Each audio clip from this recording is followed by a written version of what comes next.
Welcome to the lesson 4 ng ating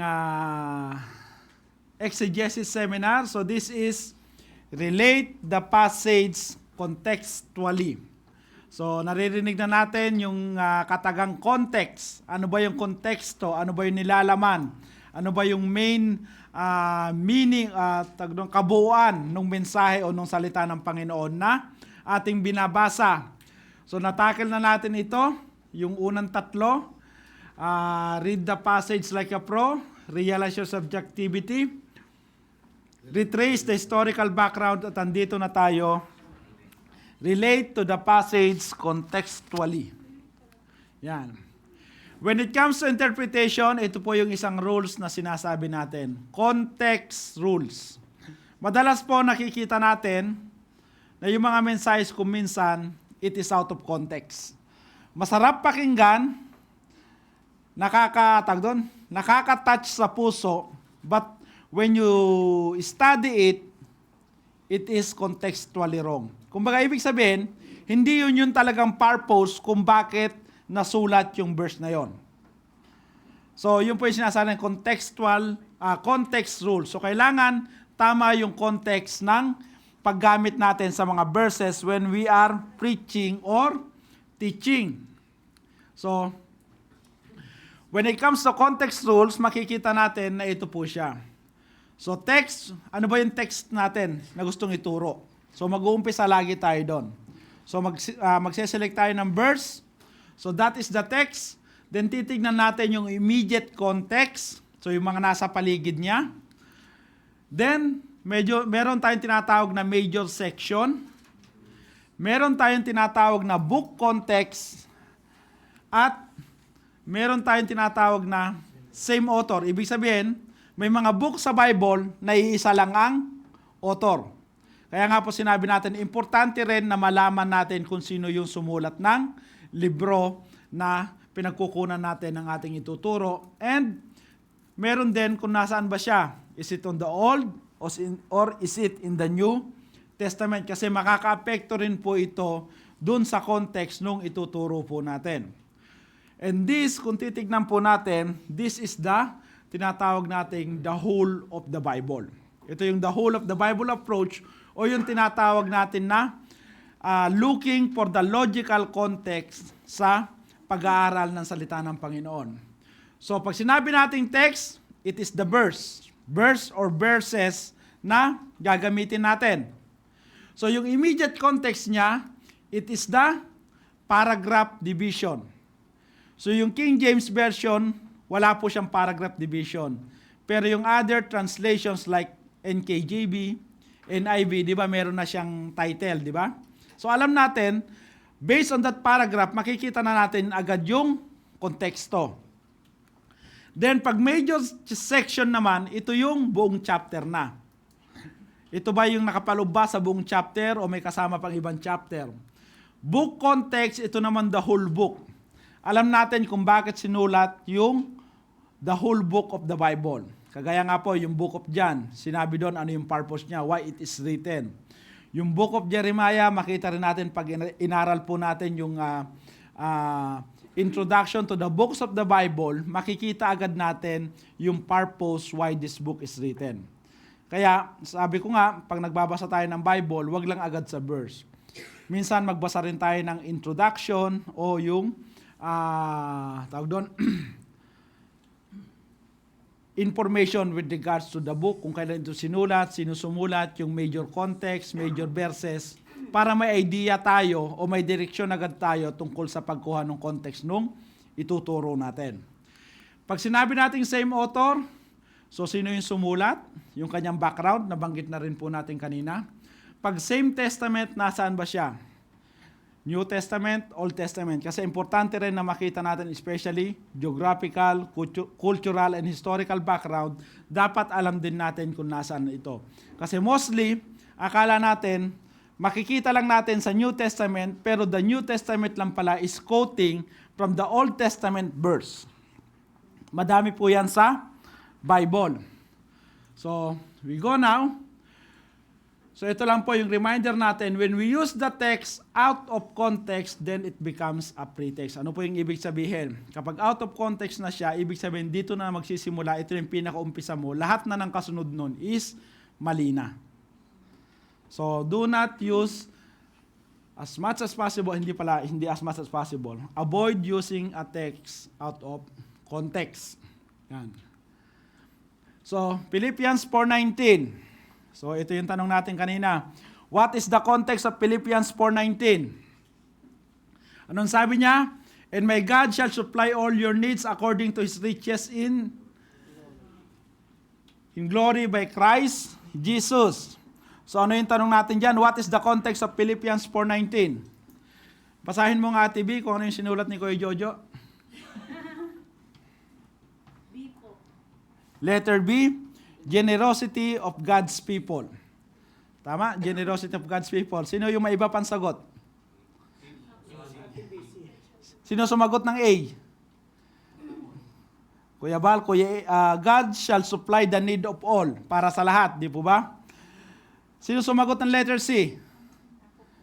Yan, letter C. Yan. Sige, tignan po natin. So the text is Philippians 4:19. So tignan natin. So ito po siya. Kung titignan natin at padalas nating naririnig, this verse, the context is mainly about blessings or provision. Kasi sabi nga niya, supply all your needs.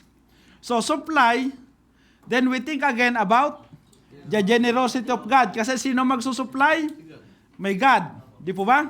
Ang Diyos. So, generosity of God's people. So ito agad yung tatlong context na pag-uusapan natin. Kasi hindi pala pag-uusapan, papasok sa isip natin. Kasi sabi niya, my God, ibig sabihin, God's people. So sinabi niya, shall supply, ibig sabihin, God is generous. Tama? Blessing or provision, kasi sabi niya, all your need. Di ba? Kapag ito lang kinuha mo, all your need, blessing or provision. Tama po ba? So tuloy po natin. So text, we go to the immediate context. So ito na, yung sagot sa tanong natin. So A, B, C, lahat may namili ng option sa tatlo na yon. So we go to the immediate context. Ang immediate context is the paragraph kung nasaan po siya. So pag inopen natin yung Bible natin, saan natin makikita yung paragraph na yon? Saan magsisimula na verse?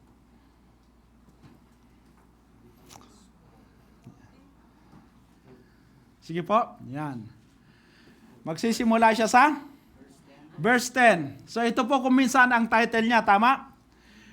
Philippians Generosity. So kung babasahin natin, ito po siya. So yung verse natin is andito sa bandang dulo. Tama po ba?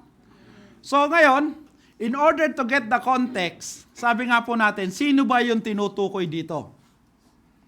Ang tinutukoy dito is, tama ba? Your. Tama? Patungkol kanino to? Sino ang tinutukoy? Your. Di ba? Ngayon, hindi pa natin nakikita to. Ang iisipin agad natin, to get the context, is sino yung your? Tama? Sino yung tinutukoy na? Your. So, your, then we go to the immediate context. It talks about the Philippians. Di ba? Because it is in the book of Philippians. So, sino pa doon? Sino yung binanggit sa Philippians? Sabi dito, yung your na tinutukoy, aside from the Philippians, maraming taga Church of Philippians, maraming tao doon. So, ibig bang sabihin, lahat ng nasa loob ng Church of Philippians? Hindi, kasi ang sabi niya, you sent aid once again and again for my necessities. So, ibig sabihin, may mga tao within the church na nagpapadala ng tulong kay Apostle Paul. So, binanggit niya uli, si Epaphroditus, the things sent from you. So, hindi lahat ng taga-Philippians, pero yung mga taga-Philippians na nagpadala ng tulong sa kanya. At kasama si Epaphroditus. So, when you look at this, sino ang tinutukoy niya? Is it all the people? Is it specific people? Or is is it for all the Philippians? Specific people. So ano yung category ng mga tao na yon? Yung mga nagpadala ng tulong. Di ba? So makikita po natin dito, because you look at this, sabi niya all yours. So ibig sabihin, sino ba yung your? Kasi tayo, pag tinitignan na natin dito, all your needs according to your riches and glory. So ibig sabihin, sino yung your? Part ba ako ng your na yon? Tama ba? So kung titignan po natin, Philippians who generously support Paul's ministry. So kung titignan natin, is it blessings for provision for all? Hindi. Pero yun yung ginagamit natin, di ba? Ginagamit natin kasi Philippians 4:19. Then, generosity of God's people, yes, it can be used. And then, sabi dito, God shall supply the needs of these specific people. So kung makikita natin, God will supply the needs of the people who supports His ministry. Kasi very specific siya dyan. So ngayon, gagamitin mo itong verse na ito, sasabihin ko, my God shall supply all your needs according to your riches and glory. So, itong tao ba na to na pinagsabihan mo, are he supporting the church? During offering ba, nakikita mo ba naglalagay? Pag nangihingi ba tayo ng pledges, nagbibigay ba? O mas marami pa yung sinasabi? But he is claiming this. No, it's just a real talk minsan na sometimes we need to do it right because we are encouraging people that you will receive blessings even though they are not doing anything. Is it possible? Kasi kung hindi mo i-explain, kung hindi mo mauunawan, magandang sabihin, naghihirap siya. My God shall supply your needs according to your riches and glory. Pero, do you have the same God? Kristiyano ba siya? Yung palang sinasabi pala nito, hindi lang basta yung mga naniniwala sa Diyos, kundi yung naniniwala sa Diyos at tumutulong din pala sa mga tao ng Diyos. So may category na agad. So makikita natin that once we use this, we need to use it properly. It is to encourage us, the people, to continually help those who are in the ministry. At ano yung promise? My God shall supply all your needs according to your riches and glory. Kaya kapag ginagawa po natin ito, we can claim these promises. Kapag hindi natin ginagawa, you can claim these promises, but I don't think na hahanapin mo yung kasagutan. Di ba? That is the context of this verse. But sabi ka po natin, hindi natin nakikita yan because yung stock knowledge natin, yung naririnig natin dati, it's just, God is generous. Tama naman, God is generous. But on this verse, He is very specific kasi all your. Sino ba yung your na to? Kabilang ka ba sa your na to? Kabilang ba siya sa your na to? Amen ba? Sino ang tumama? Tama ba yung reason nyo? Bakit yun yung naging sagot nyo? Tama ba yung naging proseso nyo? O nanghula lang din? Ang mahalaga, tama na, di ba? So, tuloy po tayo. Sa Matthew 18:19, sabi dito na, and again I say to you, that if two of you agree on earth concerning anything that they ask, it will be done for them by my Father in heaven. Anong verse ang madalas ginagamit tong verse na to? Di ba? Agree on earth concerning anything. Prayer partner. Di ba? Mas mabisa yung prayer natin kapag prayer partner tayo. Di po ba? Kasi, if you agree on earth concerning anything that they ask, it will be done for them, my Father in heaven. Narinig na po ba natin ito na ginamit for prayer partner? Amen. Hindi pa? Saan nagamit ito? Saan nyo narinig na nagamit ito? Hindi pa? Ayan. Yung 2 or 3, naipaliwanag na po natin dati yon na hindi po para doon yun. So, sabi dito, if two of you agree on earth concerning anything that they ask. So, ibig sabihin, prerequisite for answered prayer. Ginagamit po ito ng iba na para masagot yung panalangin mo, kailangan may kapartner ka na mag-agree para sa prayer na yun. Kasi ito yung promise ng Panginoon, if two of you agree. So, kapag pares kayong Kristiyano, nananalangin kayo, nag-amen ako sa panalangin mo, mapangyayari yon. Kasi yun ang sinasabi sa Bible eh. So, once again, text to immediate context, we go to the paragraph at makikita po natin is malayo agad. Tama? So makikita natin dito, andun uli siya sa verse 19. So, ano po yung kanya? Moreover, if your brother sins against you, at tuloy-tuloy po yan. So, ibig sabihin, you and him. So, yung nagkasala sa'yo at ikaw. Kayong dalawa dapat. So, hindi pwede rin na, okay na, pinatawad ko na siya. Dapat kayong dalawa. So, tingnan natin, you and him, two of you. So makikita natin, the two of you, the brother who sinned against you, the offender, and you who have been offended. So, it is not a prerequisite for prayer, but it is for forgiveness. Tama ba? Kasi yun yung sinasabi dito eh. That's it's the context. So, tuloy po tayo. Revelations 3:20. Ito, di ba? Naririnig natin to. Here I am, I stand at the door and knock. If anyone hears my voice and opens that door, I will come in and eat with that person and they with me.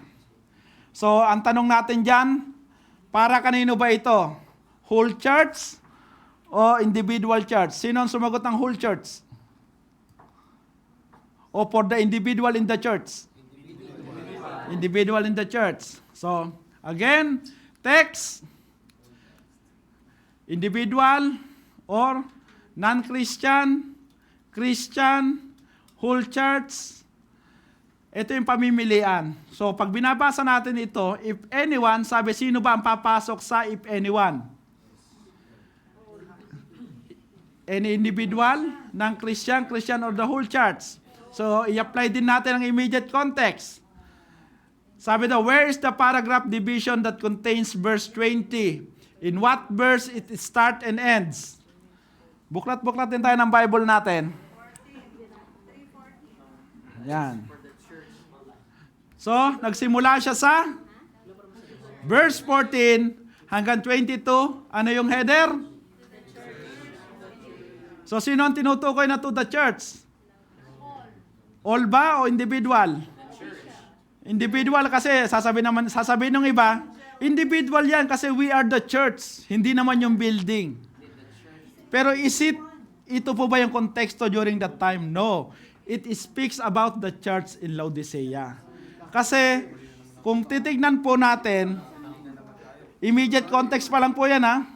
Kung titignan natin in a broader, kasama po ito dun sa sinasabi sa Book of Revelation, which is the 7 churches. Imposible na 7 people, yung 7 churches na yon. He is speaking of the 7 churches. Kaya alam nyo na ang sagot, it speaks about the whole church. Yan. So this verse must be used in addressing a whole church which is lukewarm, not to an individual who is a member of the church who is lukewarm. Tama? Pero madalas nagagamit din ito sa individual. Di ba? Nanlalamig ka para kang taga-Laodicea. Di ba? In general terms. But, in the proper context of it, it should be talked into the church. Kasi ang tinutukoy dito is the church of Laodicea. So, again, tapos na tayo sa immediate context. Major section naman tayo. Revelation 3:20. So, kung titignan po natin doon, ito po yung sinasabi ko kanina. The text is Revelation 3:20. The immediate context is the 14:22. Ito po yung paragraph division. Tama po ba? Then, we have the major section. Makikita naman natin dito, Revelation chapter 2 and 3. So, sino po yung tinutukoy sa Revelation chapter 2 and 3? It is the 7 churches. Tama po ba? So, kung makikita po natin, the 7 churches, ito po yung 7 churches in Asia. Pergamum, Thyatira, Sardis, Smyrna, Philadelphia, Ephesus, at saka Laodicea. So, kung makikita po natin, the major section speaks about the 7 churches. Tapos, pagdating dito, nung ginamit po yung verse, you speak about individual. So, is it contextually right? Hindi, di ba? Kasi imposible rin na kapag inirefer mo dito, hindi ito tumutukoy sa 7 tao, kundi tumutukoy sa 7 churches. Amen? Agree po ba? So that is applying the context. Text, immediate context, and the major section. So, sometimes we, as a preacher, nagkakaroon tayo ng tinatawag na, alam niyo po yan, we lost at words. Halimbawa tayo, kung minsan ang mistake natin is, pinipilit natin gamitin yung isang word na hindi naman talaga tayo familiar kung minsan. Kumbaga, dahil hindi ito yung native language natin, we use a word na hindi talaga natin kabisadong gamitin. So there is one example dito that miscommunications happen. Sabi, if the preacher himself fails to convey accurately and clearly what the message is. So isang halimbawa dito, ang sabi niya, may isang pastor na gusto niyang i-explain na yung asawa niya ay hindi magkaanak. Pero dahil nag-i-speak siya sa English language people, na lost at words. So, ang sabi niya, yung asawa ko ay unbearable. Pero ang ibig niyang sabihin, hindi magkaanak. Because he is unbearable. She is unbearable. Pero ang ibig niyang sabihin, ayaw magkaanak. Hindi magkaanak. Sabi niya, ay hindi pala. He is inconceivable. So, from unbearable, itinama niya, naging inconceivable. Ibig sabihin, hindi ko matagalan, hindi ko na maitago. Di ba? Tapos, bandang huli, sabi niya, impregnable. So sometimes, the way we deliver our message, the way we deliver yung mga katuruan natin, kung hindi natin maintindihan yung salita, use the synonym. Yung madali kung saan mo masasabi. Do not try to use the word na ikaw mismo, kapag nakalimutan mo, hindi mo na alam kung ano yung sasabihin mo. And this is what will happen. It will create more confusion. Kaya kung nahihirapan tayo sa word na nakikita natin sa Bible, hanapin natin sa dictionary yung synonym niya at yun yung gamitin natin during the delivery. Amen po ba? So ganun po yon. Do not try to, sabi nga, wag nating gawin yung isang bagay na hindi naman talaga natin kaya na kapag nagkaroon ng problema, mas lalala pa. So sometimes do that. Kapag hindi mo naunawaan, wag mo nang gamitin, gamit ka ng synonyms para kung ikaw mismo na nagtuturo, di mo naunawaan, paano pa kaya sila na makikinig lang? So that is the rule here. Kaya nga, as a speaker, dapat ma-avoid natin magkaroon tayo ng miscommunications towards our listener. That is very important. Amen po ba? Ang tahimik nyo, inaantok na ba? Pagod na ba kayo? Tuloy tayo. Yan. Busog lang? Sige lang.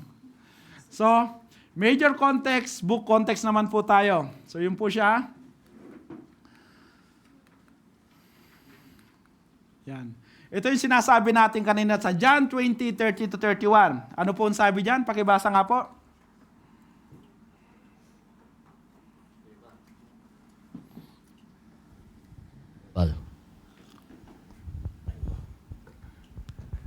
And truly Jesus did many other signs in presence of his disciples, which are not written in this book.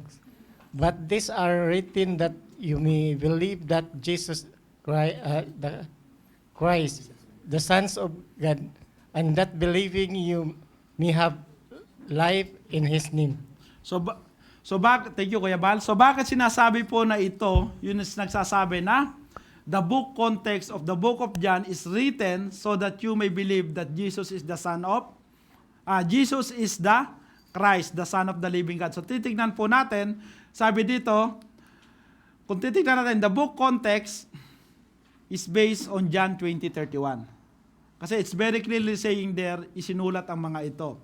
So, sabi dito, and truly Jesus did many other signs in the presence of His disciple, which are not written in this book. So, ina-admit naman na meron pang mga signs and miracles na hindi na isulat sa book of John. But yung mga nasusulat dito ay enough na para patunayan na siya na He is the Christ, the Son of God. So kumbaga, hindi mo na kailangan dagdagan. Enough na yung miracles na ito para mapatunayan mo that indeed Jesus is the Christ, the Son of God. So ano po yung 7 miracles na yon? First miracle.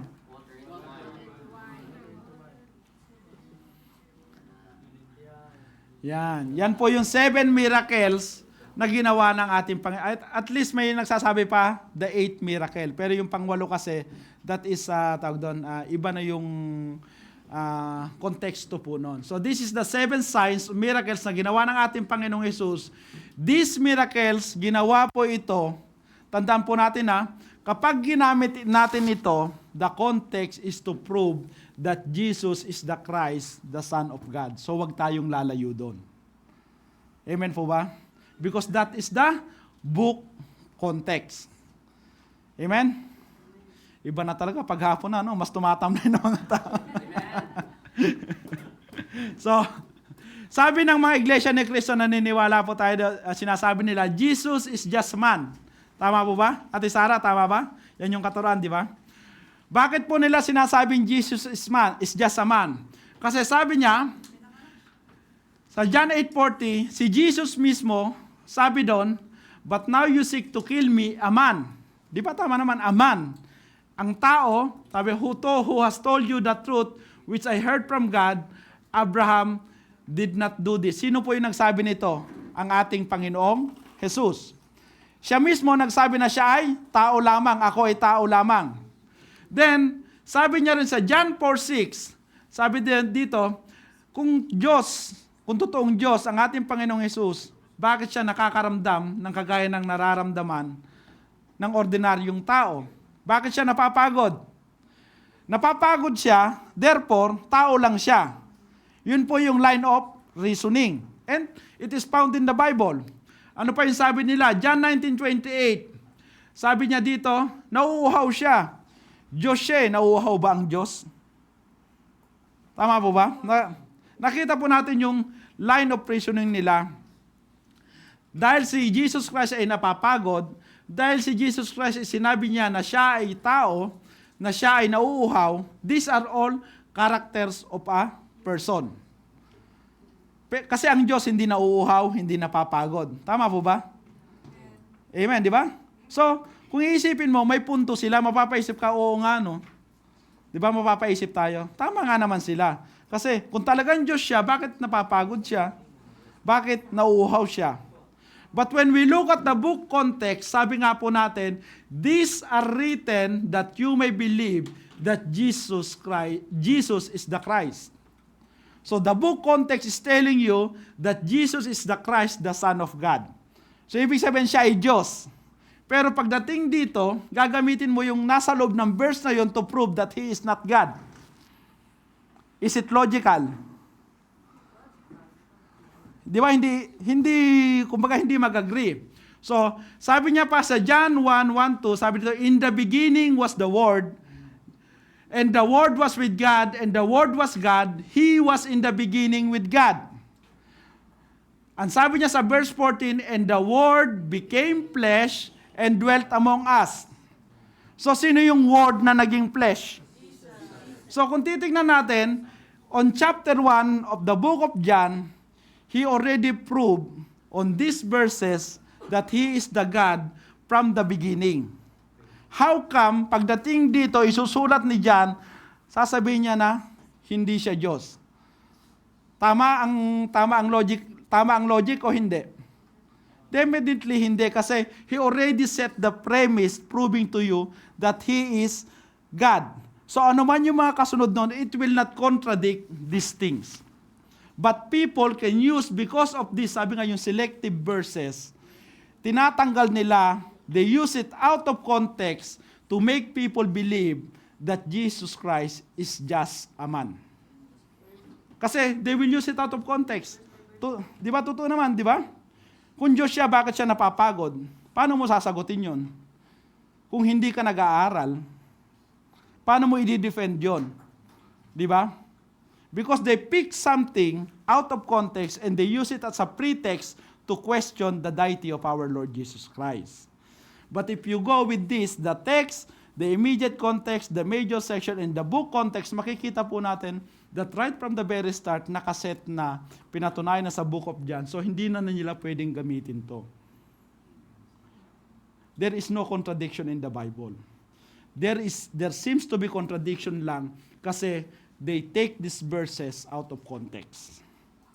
Kaya yun po yun. Ito yung tawag doon, great example ng using the verses out of context. Kasi kung titignan mo naman, tama naman eh. Kung Diyos siya, bakit siya napapagod? Bakit siya nauuhaw? Bakit sinabi niya na siya ay tao lamang? But you need to study the whole book o yung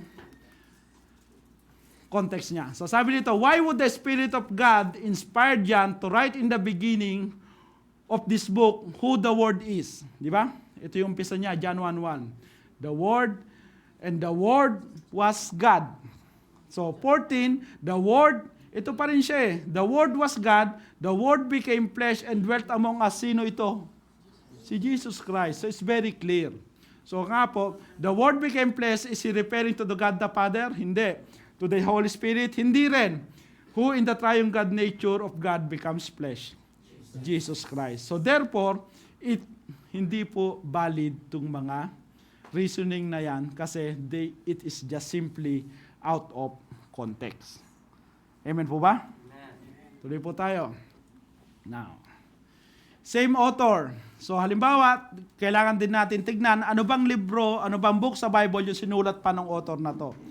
Usually, ang pinakamarami lang naman sinulat sa Bible is si Apostle. Ilang books yung kanyang sinulat?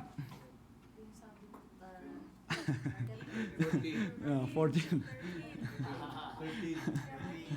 Ha? Bible drill. Ilang ko yes, Bible drill? 13, pang 14 sana yung Hebrew, kaso merong contention kung sino yung sumulat. So knowing the author will give us a clear idea on why the book was written. Each author has different literary or writing skills which also help us understand and get the right context of the passage. Kaya nga po, di ba, yung gospel, yung synoptic gospels, Matthew, Mark, Luke, di ba? So, yung author ng tatlo na to, may iba-iba silang perspective nung sinulat. May iba-ibang audience. Kaya makikita natin, ay bakit ang focus niya is Jesus as a servant? Bakit yung isa Jesus as the Messiah King? Bakit yung isa Jesus is, the man? Di ba? Because that is their literary style to fit the audience kung kanino sila nagsusulat. But that hindi ibig sabihin may pagkakaiba o contradiction. It's just the literary styles. Yan.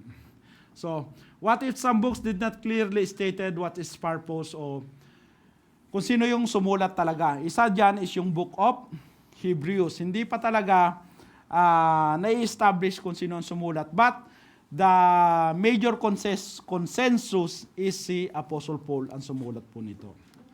So, yun po siya. Kung titignan po natin, who write the Book of Hebrews, so ito po siya. So, titignan natin yung mga clues base sa nasusulat sa Book of Hebrews. So sabi niya, isinulat ito from Italy. So nasaan bang Italy? Sino sumulat ng Book of Romans? So sinulat ito sa Rome in Italy. Napunta ba si Paul sa Rome? Natuloy ba siya doon? Oh. Na-prison siya. Tinatanong ko lang po. So sabi niya, for you had compassion on me in my chains. Anong sabi ni Kuya Rod? Si Paul ay napunta sa Rome at nakulong. Yan. Persecuted and imprisoned, no mention in the book of Romans, di ba? But, sabi nga kasi, the book of Romans, after na yan eh. Di ba? So, then, sabi niya, tabernacle was prepared in the first place, so, you will go into the deeper. So, sino yung napunta sa Rome? Sino yung nakulong sa Rome? May nakilala pa ba tayong ibang apostles na nakulong sa Rome? Siguro yung kasama ni Paul nung nakulong sa Roma. Sino yung kasama niya? Uy, kala ko si Kuya Jojo na naman.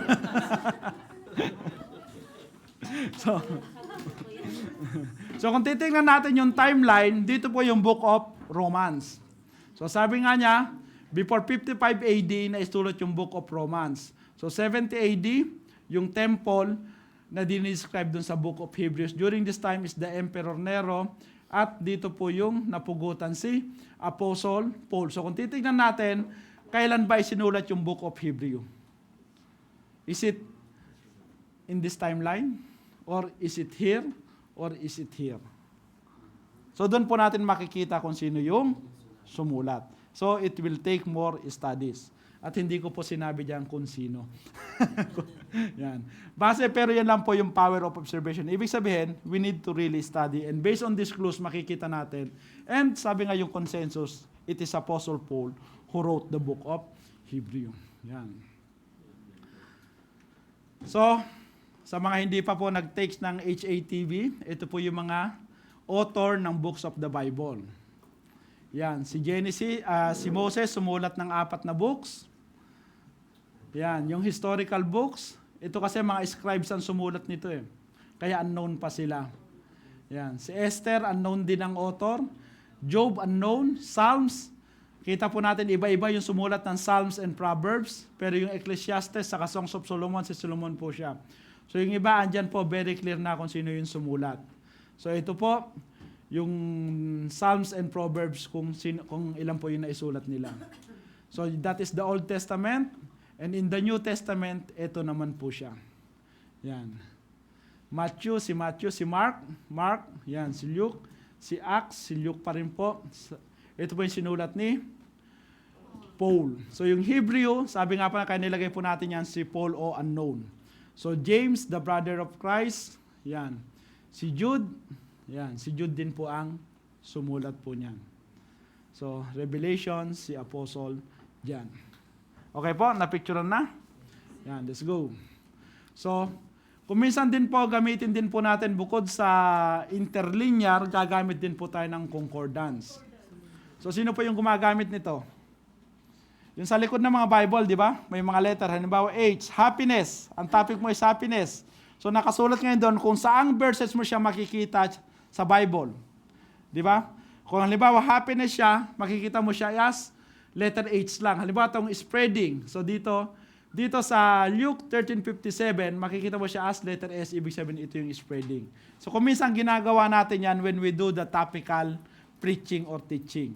I want to preach about happiness, kaya pupunta tayo sa concordance, hahanapin natin yung happiness, titignan natin dito, we will refer to the verses, at makikita natin kung saang verse natin makikita. So, that is the concordance po.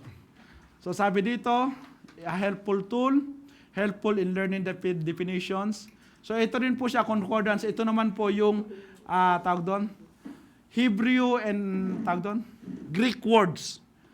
Kung kita nyo po yun, yung numbers kung minsan pag tinitignan natin, yung G1760, pag G ibig sabihin Greek, pag H ibig sabihin Hebrew.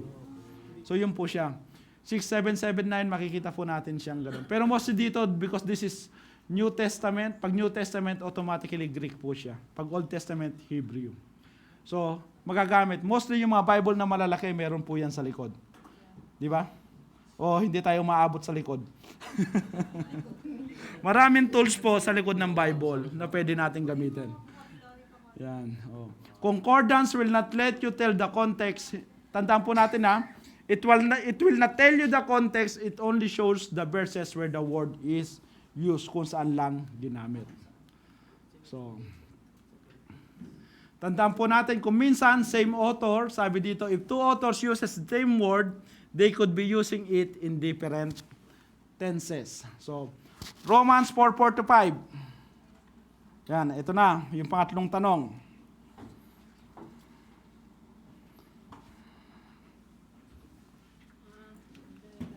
Yan. Ang tanong natin ngayon, ano yung tanong dyan?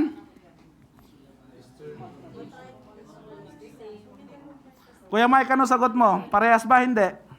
Is there contradiction? Walang sagot. Si Ate May, ano sagot ni Ate May? Yes or no? No. Bakit no?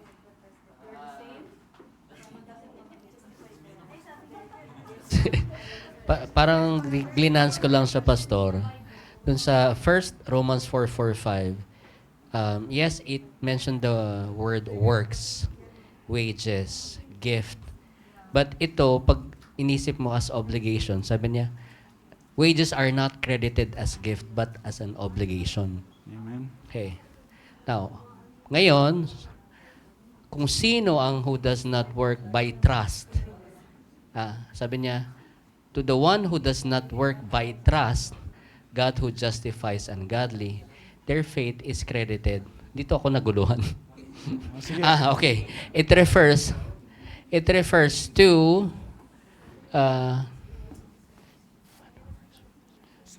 Sige po, ikuha na lang natin. Naguluhan Basta ako. no yung sagot mo.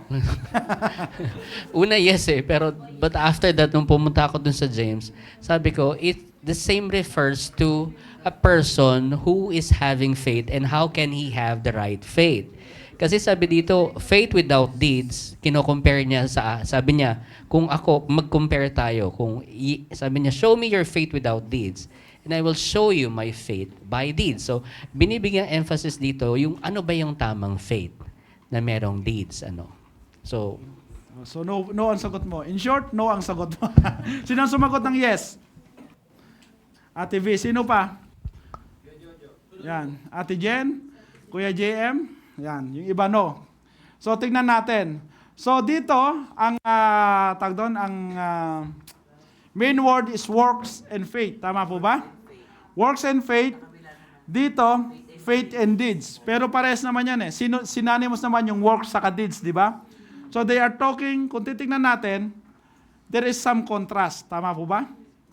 Yan. So, pero tingnan natin. They mentions about works and deeds.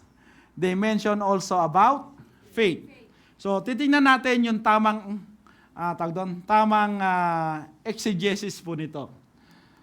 So, Romans, titingnan natin. So, ang tanong ngayon dito sa Romans 4:4-5, kaya sabi niya dito, to the one who does not work but trust God, who justifies the ungodly, their faith is credited as righteousness. So, ang tanong ngayon dito, do you need work in order for your faith to be justified? Base dito, do you need work in order for your faith to be justified? Amen, sa Ate Jen. Naku, may mapapagalitan. Yes or no? No. Kasi bakit? Sabi dito, the one who does not work but trust God. So, ibig sabihin, you don't need the work but you need only to trust God because He is the one who justifies. Tama? So, no.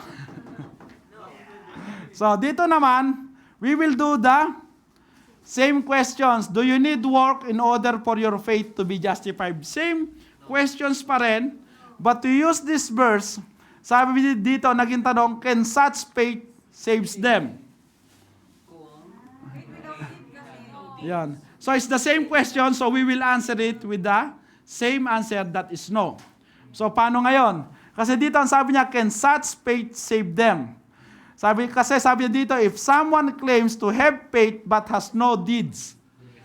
So, ibig sabihin niya dito, sino yung nagsasabi na may pananampalataya siya pero walang paggawa, may save ba siya nung pananampalataya na yon?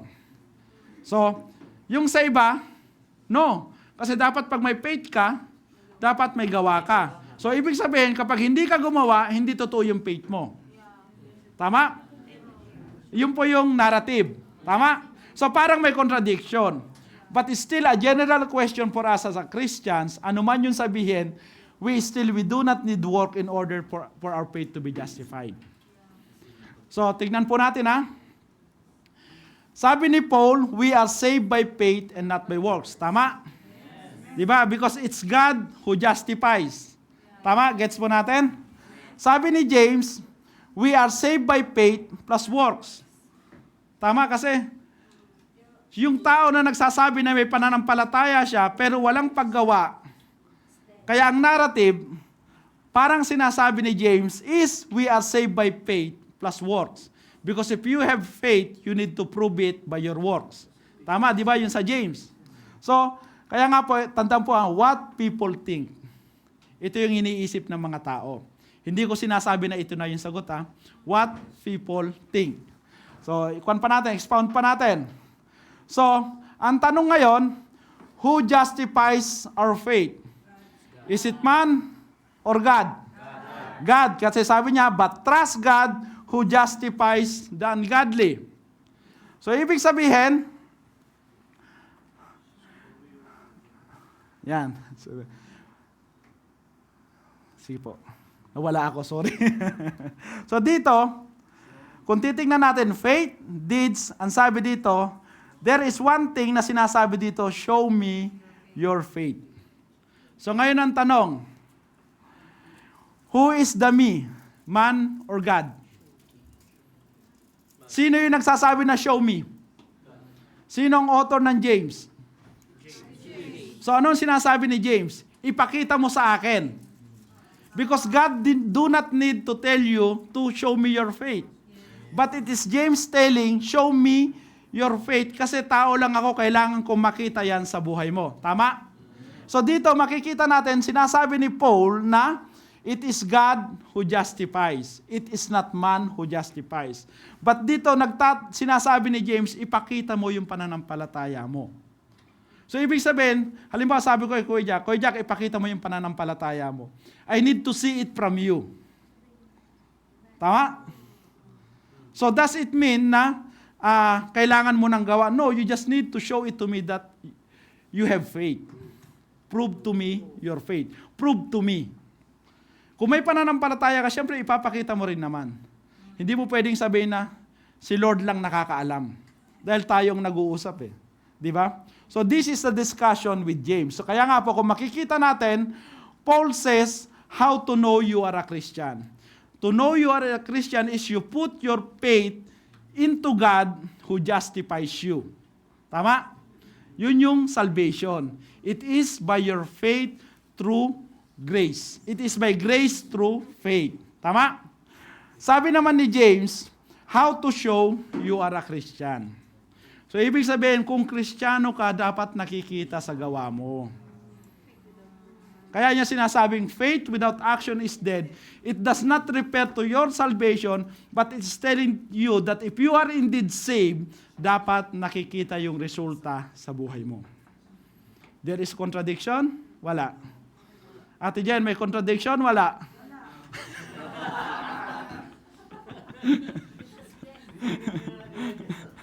So, Paul is telling about the root of our salvation. It is trusting God. The root of our salvation is trusting God. And James is telling about the fruit of our salvation is doing the good works whereas God is glorified sa buhay natin. Amen? Kuya Jo. So, nakuha po natin. Walang contradiction. So, when you explain this sa isang tao, then you can explain it properly. Hindi na general. Nasasabi mo, because there is no contradiction on the Bible. Pero ipipilit niya pa rin yung argument niya. Ngayon, isa-isahin mo. So, una dito, sino ba nagja-justify ng pananampalataya mo? Ikaw o ang Diyos? Sabi sa Romans, ang Diyos. Ngayon, sinabi dito, show me. Sino ba yung naghahanap? Diyos ba o tao lang? Si James. So, ibig sabihin, kailangan makita ni James sa'yo. Kapag si Lord yun, hindi na niya kailangan because God is all-knowing. Tama po ba? Kaya nga, para maipakita natin yung pananampalataya natin sa ibang tao, kailangan may gawa, makita sa bawat gawa natin. Tama po ba? Amen. So, sino nakatama? Ang dami nila. Oh. Yan. So, the root of our salvation, trust God who justifies. Fruit of salvation, I will show you my faith by my deeds. Kaya nga sinabi ni James, I will show you my faith. Kasi that is the fruit of my salvation. Hindi niya tinutukoy yung pinanggalingan ng kanyang salvation, kundi bunga ng kanyang salvation. Kaya there is no contradiction, but rather it supports. Tama po ba? Hindi niya sinabi kung yung requirement. Hindi niya requirements. Because sa umpisa pala makikita na natin the narrative of James. It's still telling you about the grace of our Lord Jesus Christ. So, doon po tayo. Same Testament. From Old Testament, is it applicable to New Testament? What are the traditions, cultures, laws during this time? So yun pa rin, babalik pa rin tayo sa culture. Kaya importante rin na makita natin yung culture, pag-aralan din natin yung culture during the Old and the New Testament. Kasi yung nga pa yung sinasabi natin, may applicable noon na di na applicable ngayon. Pero yung iba, ipinipilit pa rin na dapat pa rin. Kaya nga, di ba, may mga Sabadista, kasi sabi nila, because it's Sabbath, so kailangan Sabado magsimba. Amen? Yan. That is the argument. So, tignan pa natin. Sabi dito, as a preacher, when it comes to expository, ito naman po yung pagkakaiba. Expository preaching, preaching based on the text, exegesis out of the text. So, ibig sabihin, pag expository preacher ka, you are doing exegesis. So, pag topical preacher ka, preaching based on selected topics. So, ibig sabihin, yung topic mo ngayon, maghahanap ka ng verses sa Bible na magsusuit up dun sa topic mo, whether it is contextually right or wrong. As long as nandun yung word na gusto mo. Kasi yun ang mistake ko minsan natin eh. I want to preach about love. Ay, itong verse na to may salitang love. Pero ano ba yung tinutukoy na love dito? Basta hindi na nila love yung kasi love naman yan eh. Basta nagtanong ako ng amen, amen silang lahat. Kasi ando naman yung salitang love. So yun po yung pagkakaiba ng expository saka topical preaching. And mostly, nangyayari pa rin sa atin yung topical pa rin talaga. We haven't go to the expository yet. Tama ba? Sino ang nag-expository preaching na dito? Si Kuya Tats. Nag-teach, na siya ng Revelations. Yan. The problem with topical preaching, it appeals to the emotions, and most of the time, verses are used out of context and we take verses lightly as long as the word or thought of the topic is there in the verse. So, ibig sabihin, nandun yung salita, pero contextually wrong, mali pa rin. So, kapag may nakikinig po sa atin na nag-aaral ng salita ng Panginoon, mahuhuli po agad. Bakit? Kasi ang ginagawa, pag mention mo ng verse, binabasa na agad yung immediate context, which is the whole paragraph. So, kapag hindi nag-swak sa immediate context, alam na agad na out of context na kayo. So, ngayon, yung mga susunod na tatayo, diba? Oy, ano yung verse niya? Uy, immediate context, tama ba? Mukhang nakaka-pressure na yung tatayo, ano? Sino ba susunod na mag-preach?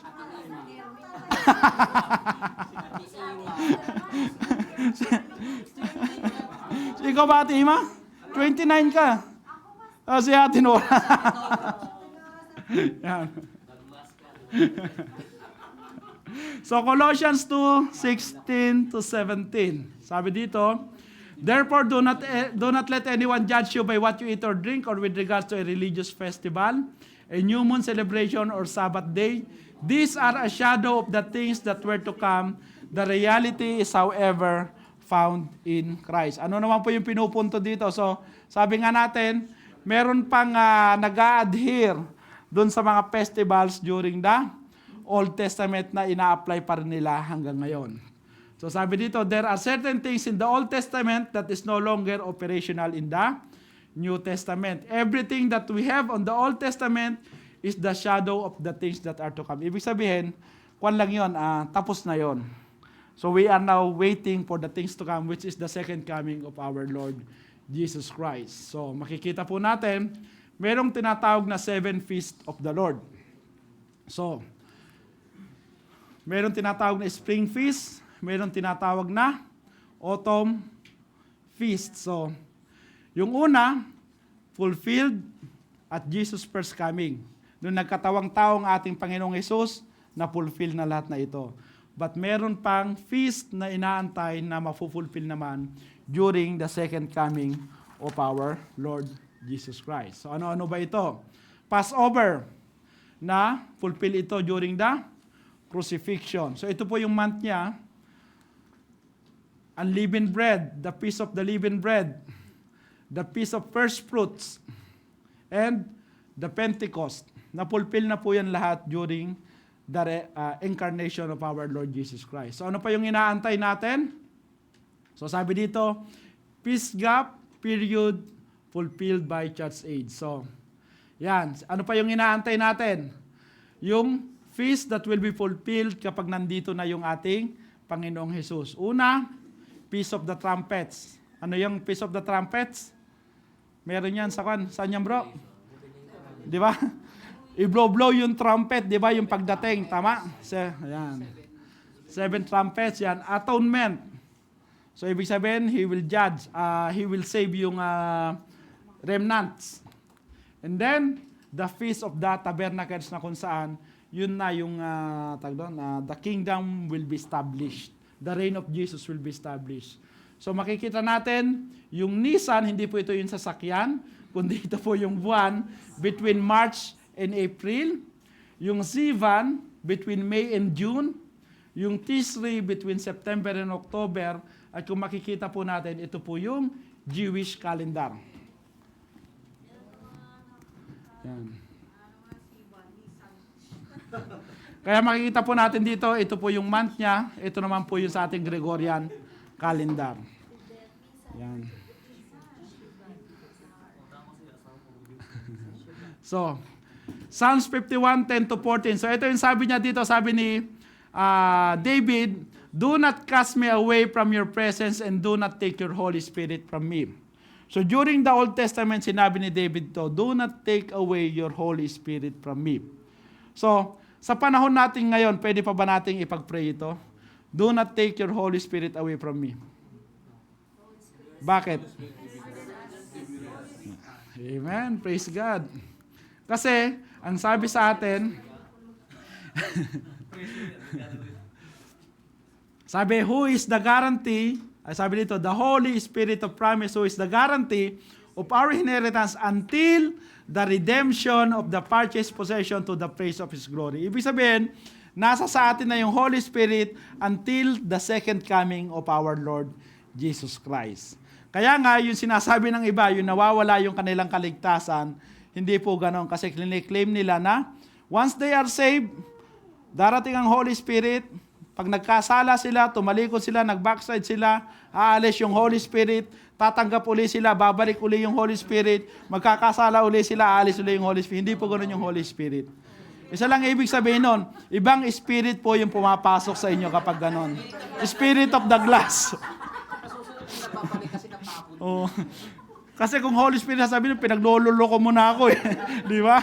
So hindi po pwede yung ganon. Kaya nga po sinasabi natin, kaya nga po, that is the question, kung naniniwala ba kayo na nawawala ang salvation.